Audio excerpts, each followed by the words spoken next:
That's right. We're down here in Texas, and I'm pretty excited. I've been down here with the Marine Corps League National Convention, as you saw in that intro. It was not the normal intro, so I apologize. But we got the crew here, and we got a special guest. I'm excited about this one. I think you guys will get a lot out of it. But before we get into the episode, are you enjoying the podcast? And make sure you go to the website. That's thelostart.podbean.com. Go check us out. See what we're all about. There's a couple ways you can help support us. You can go to that website. There is a one-time donation link. You can become a patron. That's a monthly donation. You can just go purchase us some cool gear to help advertise for us. And if you want to advertise your business or something of that nature on the podcast, you can do that. So just go to the website, click on those tabs, and it'll take you where you need to go. All right, big shout out to the Till Valhalla Project, man. They're out there. They do amazing things. I encourage you all, go check them out. If you can support them, buy you something, help support them in what their mission is. It's incredible. Go out, check them out, read up on them if you don't already know. And that's tillvalhallaproject.com.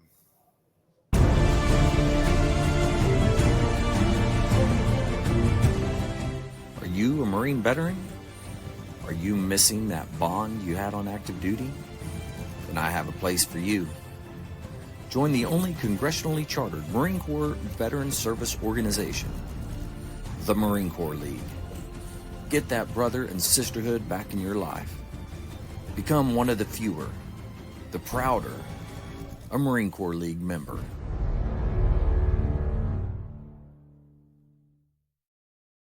Literally the very first one. All right, we are back. We are going to go around the country.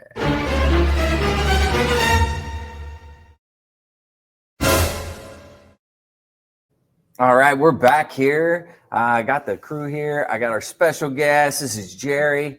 We're going to go around here and see how everybody's doing around the country. So, Mark, how you doing over there? I'm doing outstanding out here, sunny Southern California. The weather's perfect. Not too much, no humidity to speak of. Hasn't been too hot, and it cools down nice at night.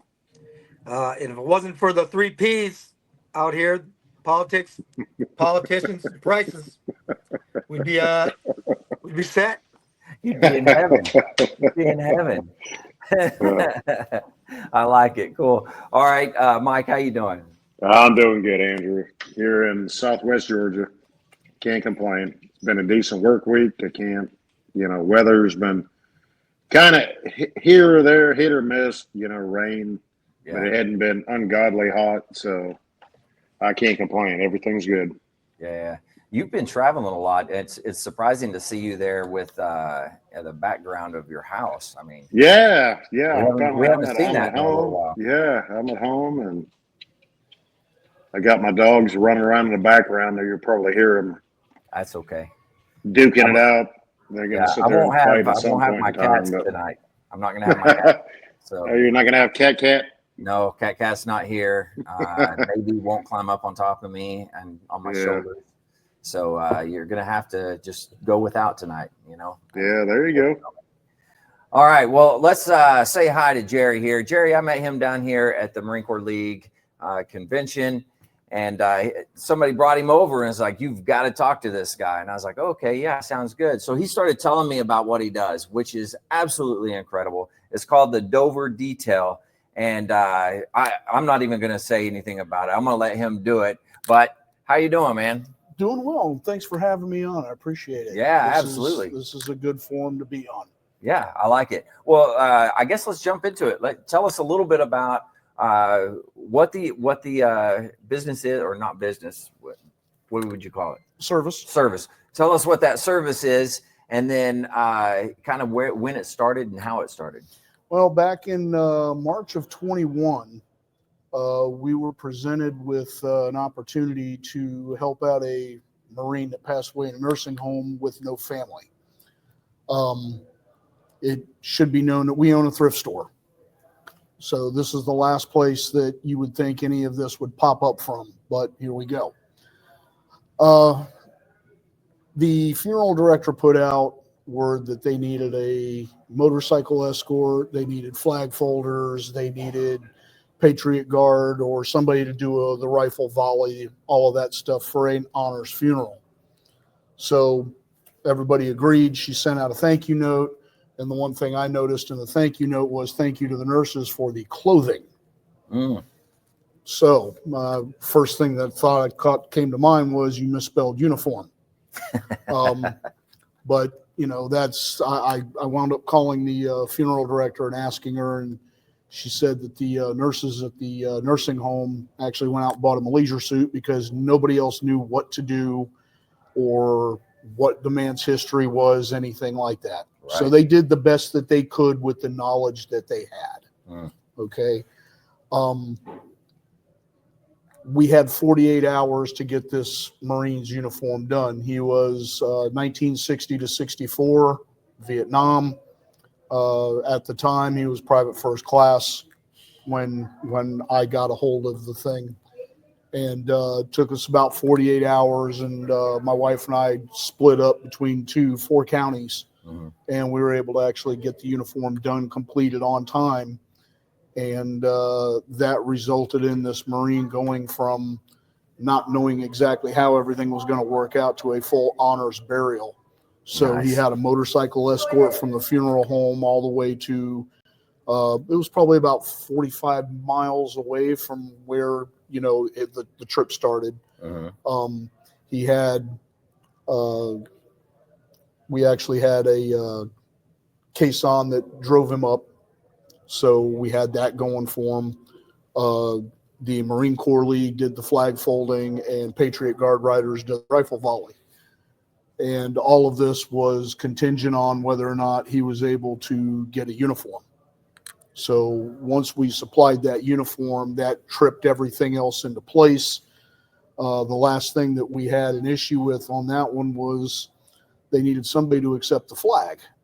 And since this Marine had no relatives, I raised my hand, said, I'm a Navy guy, so we're long lost cousins. I'll go ahead and accept it. And later on, through a misunderstanding, the nurses were sitting beside me, and they thought I was actually related to this Marine, and I wasn't. They were pissed that this relative is there to accept the flag and didn't show up for a year and a half. The man was in the nursing home. Wow. So I went ahead and presented them with the flag, told them to take it back to the nursing home because that was his family, and they needed to go honor that Marine with that flag at that nursing home. After that, the funeral director told me that there is more civilian clothes in any national cemetery than there are uniforms because all the families, they don't know what to do. They don't know where to go. Right. They don't know what to get. And even if they are lucky enough to find it, it's going to take forever because you're not going to find everything in one place. You're going to have to go to multiple locations to find all this stuff. Unless you're like me and you build it for exactly that purpose. So whenever I get one thing, say I have to go out and buy a patch, always get 2 because I used one, and now that I've used one, I'm going to need to use the second one at some point. Right. So let's just go ahead and get the backup there. And we went from March of 21 to Private First Class Julius Thompson to now we're at number 160, and we have shipped out all over the country. Every uniform that we have done, there has never been a charge or a price tag on it. There is a value that we assign of approximately $2,000 per uniform if you had to go buy it new, and then have to take it and have it tailored, put everything on, have somebody that knows what they're doing to apply all the medals, ribbons, collar devices, everything else. Right. And this is something that a family really shouldn't have to go through when they're grieving the loss of their veteran. So we come along and we take that off of their shoulders. And we will even take it right down to having a brand new name tag made for the uniform. So if we ship it, when they open it up, it's that veteran's uniform, not just anybody's uniform. Right.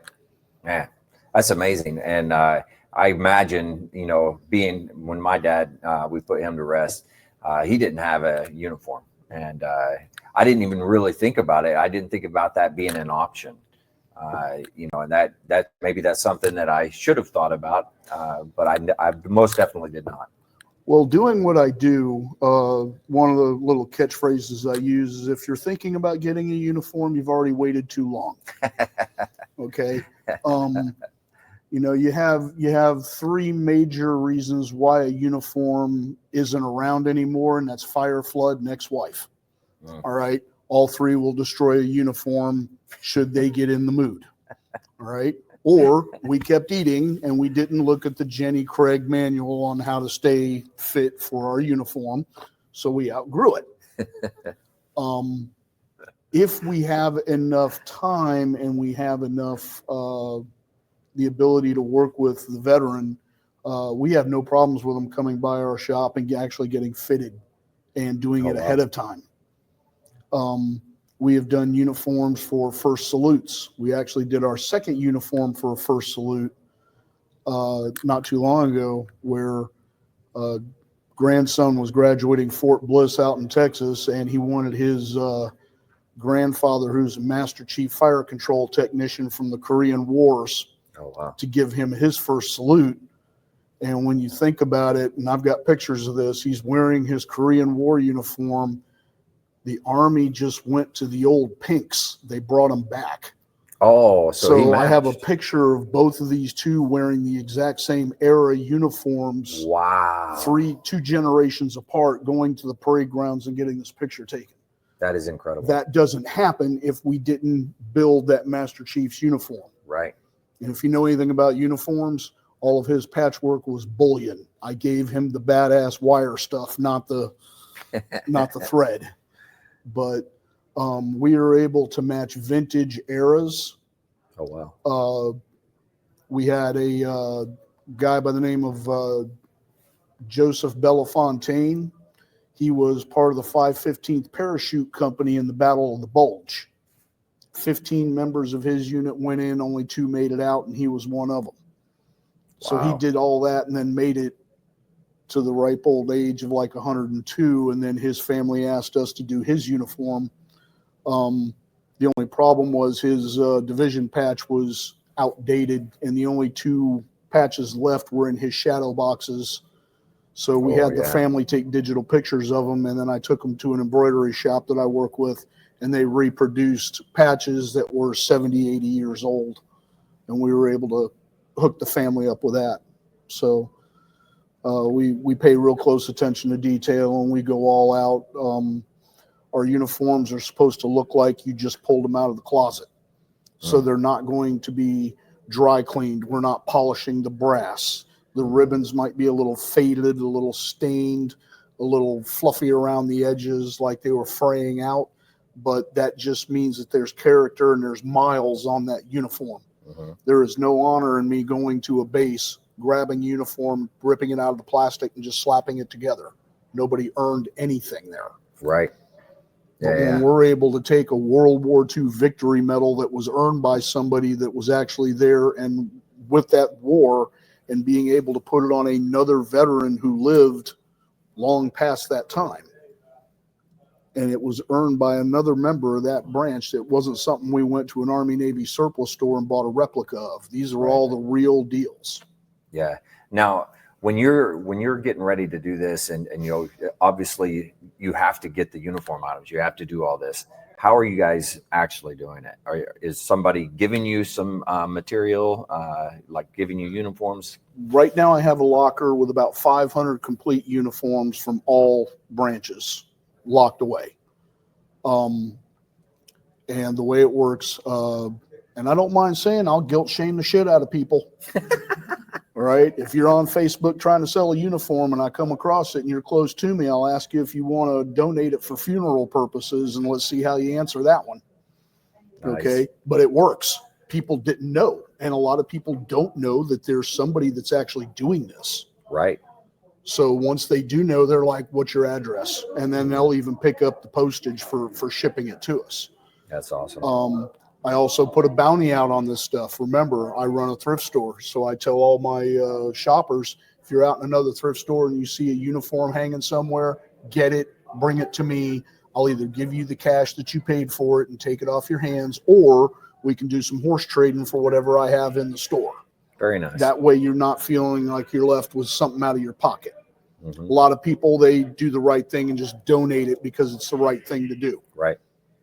Okay. That stolen valor is nothing that anybody should be playing with. And I absolutely do not allow that with anything that I have. So you got to show me DD-214s. You got to show me a VA ID card. Families got to dig out all the glamour shots, like when you're reported to a new command. Right. You got all your stuff all showing and everything. All of that stuff that I can use when it comes down to actually redoing these uniforms. Wow. So, but there's a lot of vetting going on, because absolutely you will not get your hands on anything from me if you did not earn the right to have it. Yeah, I like that. And as it should be. As it should be. Yeah, absolutely. Now, do you work with like DC and everybody up there that's doing? It's funny you should say that. We're actually trying to get legislation done.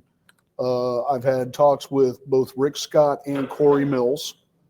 And we're trying to get legislation done to where right now your burial benefit, if you go through the whole list, you got, it'll pay for 7 people from that branch's national, their guard or whatever it is, to come out and do the honors detail. Right. Okay. They'll pay for the flag. They'll pay for the rounds and the rifles. They will pay for, on nationalarchives.gov, you can go get that duplicate set of medals. Right. All right. But what's the point in having all that if you don't have a uniform to put any of that on? Makes sense. Why? So a lot of people don't know this, and some people think that the VA already takes care of this, and they don't. But what most of the public isn't aware of is we were never issued anything. We bought everything. Yeah. We had to pay for each one of our uniforms, no matter how much they cost. That was on us. So as far as I'm concerned, they can be on the hook for one. And it's the one that matters the most. And that's to lay this man to rest, this man or woman to rest for the final time. And Absolutely. That's when they should be on the hook for that one. Yeah. So, and you're trying to work through the legislation to get that going. Where do you see if there's an average Joe Blow out there like me, and I'm saying, okay, what do you need me to do to help? Well, normally when you get people like me on stuff like this, first thing they do is do this number. Yeah. Okay. I'm different. I don't want your money. I don't want your cash. I would rather you give me the pair of trousers I need, or the collar devices I need, or the patches I need to get the job done, and trust me to get them where they need to go. Okay.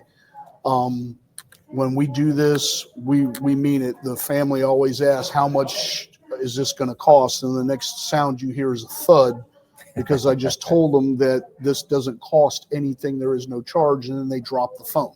Yeah. This is the one point in their lives where they don't need to be hit with another bill. All of our uniforms are donated to us for that purpose. Therefore, no money should be made off of any of this stuff ever. And the only time we really need anything at this point is for shipping. So sometimes the family wants to pay for the shipping. Sometimes the family can't afford to pay for the shipping. Either way, it's not going to matter. We're not going to allow that funeral to go down without that uniform being there. So I like that. We ship everywhere. And I will tell you this, and this was a fun one too. We actually have a Medal of Honor uniform in Williamsburg, Kentucky City Hall. Now you're going to ask, how did we pull that one off? Okay. We have a Marine Corps League member that moved to Williamsburg and discovered that they had a MOH recipient, and this guy had nothing, no road name for him, none of that stuff at all. So he gets to work, he gets the road done. Then he goes to City Hall and asks them for some space in their lobby to do a presentation for Lance Corporal J.C. Paul. They say, sure, whatever you want to do, just make sure it's tasteful. Okay, fine. So he contacts the family and manages to get them to requisition the duplicate set of medals, which also included a Medal of Honor. Wow.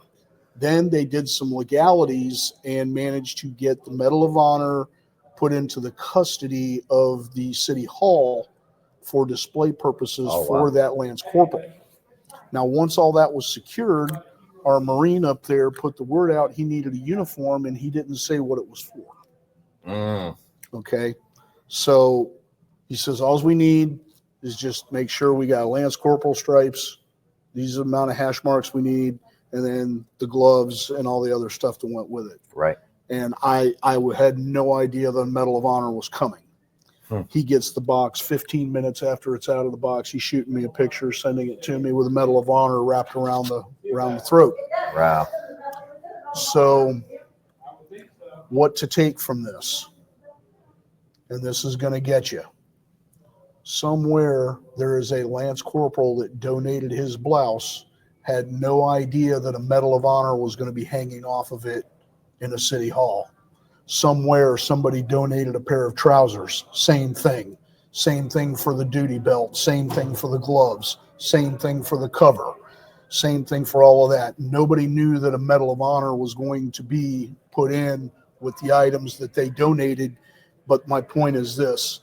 It takes the entire Corps in this case, or it takes the entire Navy or the entire Army or the entire Air Force to back up that one individual that we need to honor and lay to rest for the last time. Yeah, man, it's such an honorable thing that you're doing. And I think that if we can get the legislation to go through and to be able to get that, man, that's going to be huge in order to do it. And then we just need more individuals like you across the nation to be able to put them together and put them wherever they need to go. Well, I did get wind of one, and I don't know if it's called a backhanded compliment or whatever, but the last 4 uniforms that we've dealt with, people have called the VA thinking that they would supply the uniform. Mm-hmm. And I don't know how it happened, but all 4 times the VA says, well, we don't do that, but we have the number to a guy down in Florida that does. But stop and think about this for a minute. Everybody feels the VA should be the ones doing this. Mm-hmm. So what does that say when they deflect and say that a private citizen is doing more for our veterans than we are? Yeah, that's a good point. Yeah. So all they have to do is on the hook for one. Mm-hmm. And I mean, I've even got a system laid out for them. Every state in the country has a base for each branch. Yeah. Agreed? Every one of those bases is going to have one building that's completely empty and has nothing but trash, garbage, or just being used for storage. More than likely, I would agree with that. So you clean it out and you build the Foot Locker in this building for, we'll call it Marines. Okay. Mm-hmm. So we got a Marine Corps base. Everything Marines is in this room. Right. Okay. You then put the Honor Guards barracks into the same building. Okay. Because who knows better on how to properly fit out a uniform for wear than the Honor Guard? Yeah. Absolutely. And then the same guy who's going to bring the telegram to the family when somebody passes can also be the one to take that uniform that's completed to the funeral home. Right. So all of the services are there. All the materials are there. You just have to reallocate function. Mm-hmm. But it's all there. And it can be done. Mm-hmm. And it's just one uniform. True. Yeah. I mean, they should be able to do that, I would think. You would think. Yeah. So if you're out there and you're a politician and you're in Congress or something of that nature, and you just happen to find this podcast right here, help us out. You know, if you're out there and you know some of those guys, maybe they can help push that and put the bug in people's ears so that way we can get this going. But man, what you're doing is fantastic. Is there anything else you want to talk about with it? I would just say consider this for everybody thinking this is a huge task. You're talking to one guy and probably 2 other people over the last 4 years that have covered the entire country without any backup, without anybody else doing this. So don't think that it can't be done, because we're already doing it with no grant money, and that's something else. We don't apply for grants. Everything we do comes out of that thrift store. We prefer to earn our way than to take in other people's money. All right. So that needs to be addressed. And think about what would happen if people with more resources, more money, more access to more uniforms than what I've got. Think about if one person per state actually took that up. Right. Nobody would be needing a uniform ever again. Mm-hmm. Okay. So with that in mind, I mean, I was grateful to get this time on your show, and thanks for giving me the forum to put it out there. Oh, absolutely. And any questions, this guy here has my information. If you need to ask him something, he can always forward it to us. So. Absolutely. Yeah. Yeah. Mike, do you guys got any questions or comments?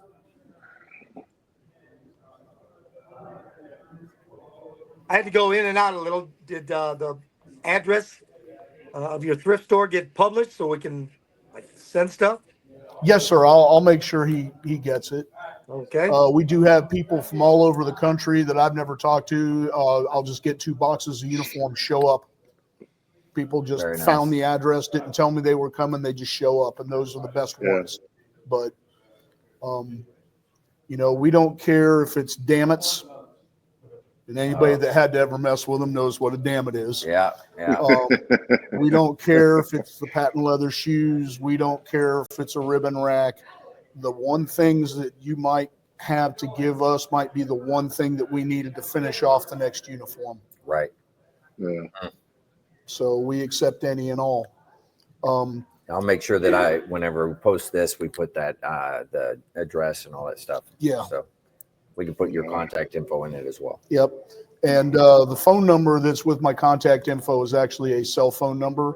So if people need our services, they can text me copies of DD-214s, pictures of shadow boxes, anything that might help us nail down every last little part and piece. And then once we're done, we just go ahead and delete all that. We don't need to keep it. And I would say to anybody out there viewing this right now, if you're going to send me a copy of your DD-214, feel free to redact your social security number. I don't need that. I don't need to know where you went when you got discharged. So any of your personal information, we don't need it. Right. We need to know dates and, service. We need to know your rank.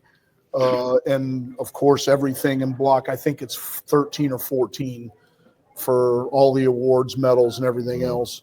And we're able to take all that. We have a program that we use. We put everything in there, and then it spits everything out in proper precedence, plus gives us a picture of what the rack would look like. Oh, wow. So we can actually build it and just put it right there. Anybody fly in? So now it's like where it used to take me almost a week to do a uniform. Now it takes me a matter of hours because I know what I have in the closet. Sometimes I don't know exactly where it is. But I can tell you that we have accepted 160 requests, and we have completed 159 requests. One is working right now. Wow. But we move mountains to make sure all this stuff is gotten and had at the ready. I mean, for instance, an Army infantry soldier's hat box will have the hat. It'll have the device with the blue disc around it. It'll have the collar devices with the blue discs. It'll have the blue shooting cord. It'll have the CIB. Actually, it'll have all 3 versions of the CIB all in the box. Mm-hmm. Same thing with the Marines. The gloves, the white belt, all 3 waist plates. We put everything together, so no matter what we need, when we grab that box, we know it's going to be in there. Wow. So it's we're still learning. We named it Dover after Dover, Delaware, because if you ever watch a movie called Taking Chance, that'll give you a really good idea of what we do. Yeah. And I saw you nod your head. So if you remember the one scene in the movie where they got the waist plate and the Dremel and they're sitting there polishing it, that's where we start. Yeah. That's where we're at, is getting all the parts together. Andrew and I actually know Chance Phelps. We knew him in Iraq in 04. Well, I saw that movie, and anytime somebody asks us what we do, we don't even try to describe it. We just say watch this first. Yeah, absolutely. It will turn everybody into a pile of mush. I guarantee it. That's true. Every single Yeah. time. Very true. Yeah. Well, I thank you for what you're doing. I just, you know, It's amazing. it's amazing. Yep. Unbelievable. I and some days I still look at it like, how in the hell did I pull this off? You know, we just finished whatever one it was. It's done. It got done in a whirlwind amount of time. And I just stopped questioning it. I just take it, go with it, and if we're pulling off, we pull it off. Yeah. But it's just something that needs to be done. I'm hoping to get more people around the country involved. I don't care who wants to pitch in and help, but find me somebody on the West Coast. Oh yeah. And then we'll split the country in half. Yeah, that'd be awesome. You know, or find one in each corner. You know, and we can do that. But that would just cut down on the amount of shipping time between the day that we get the request and then the day it arrives. Right. So, wow. But thank you for the time. Yeah, and man. for the Absolutely. platform. I appreciate it. So just real quick, the website, www.thedoverdetail.org. And then his email is thedoverdetail@gmail.com. If the email address gets spit back to you, eliminate the word "the" and just go doverdetail@gmail.com. We've had some problems with That's providers. good to know. Yeah, that's So good to know. we don't want to miss out on it. But we also have Facebook pages for Dover, and we try to post every uniform that we do. There's a Marine here, a burn pit Marine here in Texas right now that's going through it, and his kids probably aren't watching this right now. But when we did this, we provided 3 burial flags with 3 sets of 3 rounds each, plus an identical ribbon rack, so that all 3 boys, when they lose their father, they will have everything they need to have their very own shadow box for him. Wow. That's awesome. So we also do casket flags too. When we get a hold of those, no vet's going to mind if we honored another vet with them. So we make sure that those go where they are wanted. Yeah, absolutely. So, man, you're doing. So a fantastic you said you were a Navy guy. I am. Man, you just like Marine Corps, just good Lord. When I joined, I hit a 95 out of a possible 97 on the AFQT. All right? So it wasn't, hey, man, we want you to come join us. It was, see that Corvette I just pulled up in your driveway in? It can be yours if you join us. You know, that's what they were doing. Yeah. And I decided, because this is back in 85 and my old man just got out of Vietnam in 74. So I'm still kind of aware of stuff like that about that time. Yeah. And I decided that, because everything they were offering me was like top secret or above. And I'm like, if I don't like this, I don't want them having an excuse to drag me back in here. Yeah. All right. So they wanted to make me a fire control technician. All right. I'm like, I'm not fighting fires. No. You're pushing a button, launching a missile, and blowing up a city. Yeah, I really don't want that top secret clearance with that. All right. So everything had it. So I went for medical, because I figured as long as people are born, people are going to need to be taken care of. So you'll still get the knowledge and the training. The military hasn't always been around. Cars have not always been around. But as long as people are born, people get sick, people need to be taken care of. So that was my mode of thinking on that. And Navy actually had the best corpsman school out of any branch. So when I went in, the dental technician deal got me, because I wanted to get all the lab work, making all the fake stuff. Okay, I wanted to learn how to do all that. Right. So that's why I went dental technician, because I wanted to go with the lab. Now, if you know your history, the dental technician rating and the corpsman rating have been put together and split up, put together and split up a number of times. I am an OG dental tech. That means I was put in as a dental tech. I went to school for nothing but a dental tech and graduated as a dental tech. Not as a corpsman with a dental specialty. Right. So, that when we introduce ourselves, the OG has to come in there so that we know when, we got our educations. But I did all my clinics at Camp Pendleton, and I learned how to drink in Tijuana. Nice. I'm going to have him on to tell a story at some point, so we can hear all those details and all the fun stuff. So I'm excited for The that. Tijuana one will be a good one. Yeah. You know what? If you're willing, we are willing to sit here and partake. Okay, so off to Tijuana we go. Okay. All right. So here we are. We're in dental school, and we had just finished the section on dental x-rays. So you know how these x-ray films are. They jam them in your mouth, you gag on them, and you're trying to hold still while they're trying to take all your x-rays, and you got like 36 of these damn things you got to do.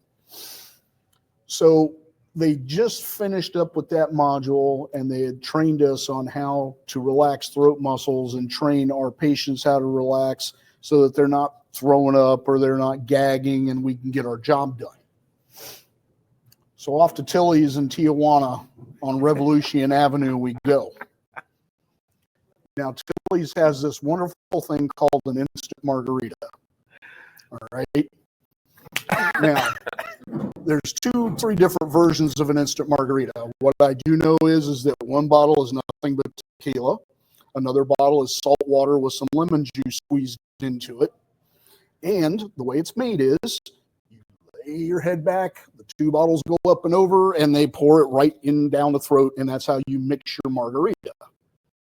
Oh, God. Now, in the United States, you do this at a bar, you make it to the count of 10, and you're good to go. All right, you're one hell of a drinker. That doesn't happen in Mexico. All right, first of all, the warning sign is, or a red flag is, the tablecloth that this guy is whipping around the top of his head while he's blowing the whistle, he's about to nail somebody else with this stuff. So they get you in the chair, they drape the tablecloth around your neck, and in this particular establishment, if you finish the bottle, it's free. Oh, jeez. Okay, now this guy has seen me in here before. I've already loosened up with a couple of daiquiris. I'm feeling good. And some chick that was trying to get a hold of me bought this thing for me and didn't tell me about it. So here comes Paco with his, tablecloth and blowing his whistle and everything. I'm like, oh, good. Somebody's about to get really messed up. And then he throws it around my neck. I'm like, shit. So, okay, here we go. Now I know the rules. He knows the rules. He knows me. He had about half a bottle. He put the cork in the bottle, put it away, and went and cracked a brand new one open because he ain't getting a freebie off of me. All right. He didn't know that I knew the secret behind doing this now that I finished my x-ray lab, remember, back at school. Okay. So I know how to do this now. So he gets me in the chair. He's got me all the way back, and the word for open is Olos. So I hear Olos, and it's like that. And here it goes. So eyes are shut. Open my eyes. About a quarter of the bottle's gone. I don't feel a thing. No, there's no hotness in the mouth, no burning of the throat. God. Everything's just fine. I'm like, okay, cool. So close my eyes, go through it again. Now we're well past the halfway point. Still nothing. Everything's cool. I'm hearing people in the background going batshit crazy because they're not believing what they're seeing. And then I open up my eyes again and I look up and he's doing this number with the bottles, trying to get every last drop out of it. And I got the freebie, but now here's where it gets bad. Okay, the hand comes up underneath the tablecloth and flips it up over my head. Then they reach around like this, grab your head, and just shake the living shit out of it. All the alcohol straight to your brain. Oh. I got up once. I got up twice.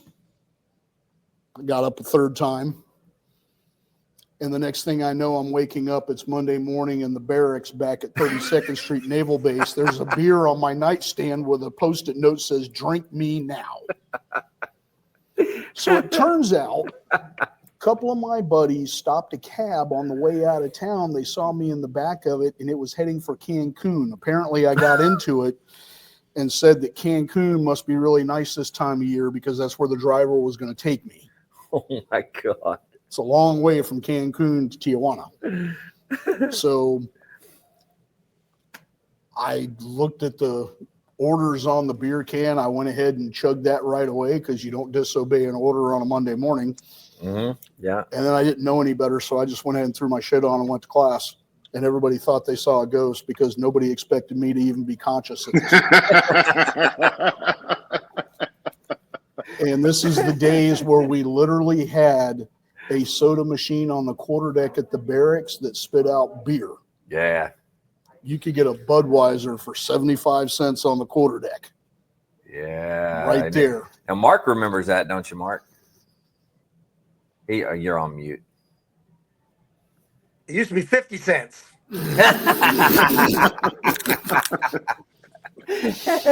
Yes, it did.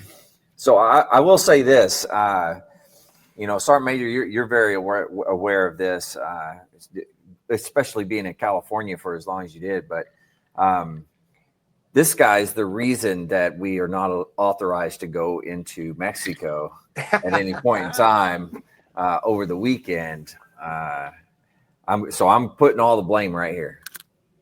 Well, it's because I exposed them. It wasn't really chiclets they were selling. It was mint flamer thermoplast.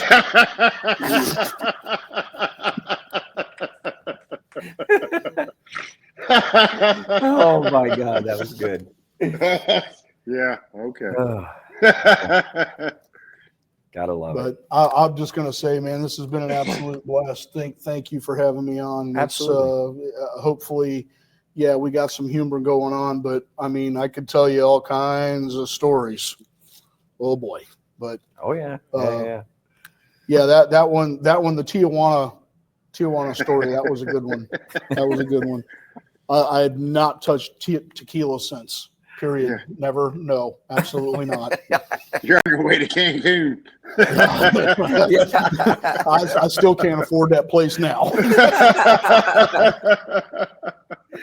Oh my Yeah. God, that's great. I promise you're not missing much. So you're good. Probably not. Probably not. All right. Well, you guys got anything you need to bring up or talk about? No, man, it's awesome. I mean, I appreciate everything you're doing. And yeah, man, if there's anything, we can do or even think we can try to help Uniform items. Absolutely. Yeah. I mean, you go into an Army Navy surplus store and you're going to see a little basket marked 50 cents, and they're just going to be little ribbons that are all discolored and crap like that. But those are exactly the ones I want. I want ones that have mileage on them. I want ones that have traveled. Yeah, there's nothing about brand new, shiny brass and everything else. I would rather have stuff that's been discolored and a little bit faded out. Yeah, because that tells a story. Yeah, that's good. And when you think about it, when you got all this stuff right here, all right, and you got a Vietnam service medal, well, that tells a story. That tells me you were in Vietnam. So everything on here is a story. This is your entire military career you wear on your chest. Yeah. And if anything, if you're proud of what you did, you absolutely would want to have that on you when you take that last ride. And that's what we're all about. We just want to make sure that everybody has that option. And if they can get a hold of us, then we're happy to send it to them. And, if people want to help, great. But if they can't, that's fine too, because we're still giving the stuff. We're putting it back to where it belongs. And the last possible thing it can be used for is for that funeral. Yeah. So that's what it's all about. Man, it's incredible. Well, as we start to close out a podcast, we always do a thing here that we like to do. It's It's words of wisdom is what it's called. So we're going to go around and we're going to get some words of wisdom from everybody. I'll let Mike go first, and then you, and because Mark, he always pulls up last. He's telling Charlie because he's got the humdingers usually. So, but for everybody, we're going to go ahead. We're going to go ahead and do words of wisdom.